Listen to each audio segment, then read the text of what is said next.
YEL on lakisääteinen yrittäjän eläkevakuutus, mutta miksi se voi olla ansa?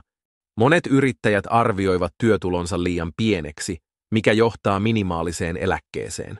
Toisaalta liian suuri työtulo voi rasittaa kassavirtaa kohtuuttomasti. Yrittäjät uskovat usein, että YEL-maksut ovat väistämättömiä. Todellisuus on, että voit optimoida YEL-työtulosi ja maksusi. YTL-partnerin asiantuntijat auttavat sinua löytämään tasapainon. Monet yrittäjät maksavat liikaa, koska eivät tiedä vaihtoehdoistaan.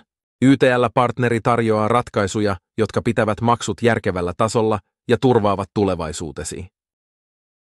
Ota kontrolli omiin käsiisi ja määritä oikea työtulo. Hyödynnä verovähennykset tehokkaasti ja luo lisäsäästösuunnitelma. YTL-partneri tarjoaa konkreettisia strategioita tulevaisuutesi turvaamiseksi. YTL-partneri auttaa sinua määrittämään oikean työtulon ilman ylimääräisiä kuluja. Heidän asiantuntijansa auttavat hyödyntämään verovähennykset ja luomaan lisäsäästösuunnitelman. YTL-partneri on auttanut satoja yrittäjiä säästämään rahaa ja välttämään turhat maksut. Älä jää odottamaan, että joku muu päättää taloudestasi. Ota yhteyttä YTL-partneriin ja varmista, että YEL-työtulosi palvelee sinua. Heidän asiantuntijansa auttavat sinua optimoimaan maksusi ja turvaamaan taloudellisen tulevaisuutesi. Älä anna valtion määrittää eläkettäsi.